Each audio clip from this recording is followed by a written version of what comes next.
کر لیں. تو اس انصاری صحابی نے ان کا مذاق اڑایا, کہا کہ بھائی تمہاری عمر کتنی ہے, کون تم سے علم حاصل کرے گا, تم کس خواب و خیال میں مگن ہو, تم اگر آج عالم بن بھی جاؤ اور علم حاصل کر لو, بڑے بڑے صحابہ موجود ہیں, تم سے کوئی نہیں علم حاصل کرے گا.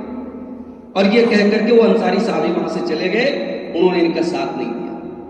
عبداللہ ابن عباس کہتے ہیں کہ میں اکیلا, میں نے اپنی زندگی کا مشن بنا لیا کہ میں اللہ کے رسول کی حدیثوں کو تلاش کرتا تھا, اور کسی شخص کے بارے میں مجھے معلوم ہو جاتا تھا کہ اس کے پاس اللہ کے رسول صلی اللہ علیہ وسلم کی کوئی حدیث ہے, میں اس کے پیچھے لگ جاتا تھا. کہتے بسا اوقات ایسا ہوتا تھا, میں ایک انسان سے ملنے گیا, دوپہر کا وقت ہے, وہ آرام کر رہا ہے, میں اس کے دروازے پہ جا کے اپنی چادر کو تکیہ بنا کے لیٹ جاتا تھا. یہ عبداللہ ابن عباس کوئی معمولی انسان نہیں ہے, اللہ کے رسول کے اہل بیت میں سے, آپ کے چچا عباس کے بیٹے ہیں, یعنی خاندانی اعتبار سے بھی ان کا اپنا ایک مقام ہے.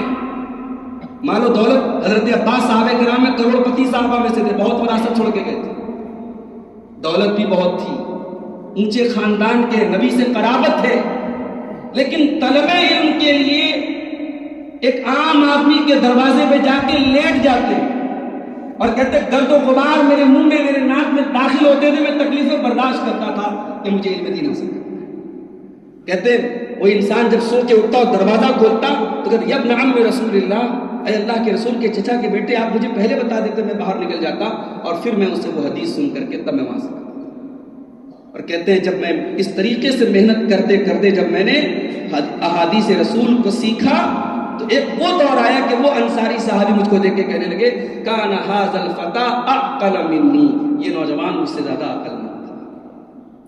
یہ بہت بڑا اگزامپل ہے میرے عزیز طلبہ اور طالبات سے بھی کہنا چاہتا ہوں. ابن عباس رضی اللہ تعالیٰ عنہما کی محنت آج ان کو حبر الامہ کہا جاتا ہے.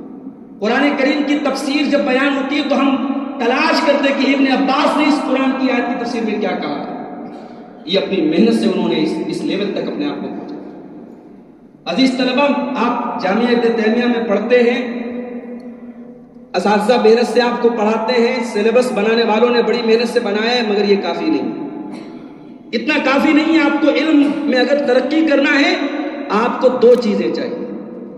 ابن عباس سے کسی نے پوچھا تھا کہ آپ نے علم کیسے حاصل کیا, انہوں نے کہا دو چیزوں سے, بلسان سبول وقلب عقول. کہتے دو چیزوں کے ذریعے میں نے علم حاصل کیا. سوال کرنے والی زبان, سوال کیجیے آپ, جہاں آپ کو لگے کہ ہاں یہ چیز نہیں سمجھ میں آ رہی, یہ کنفیوژن ہے, آپ اپنے اساتذہ سے سوال کیجیے اور امید ہے کہ انشاءاللہ آپ کے اساتذہ آپ کو جواب دیں گے.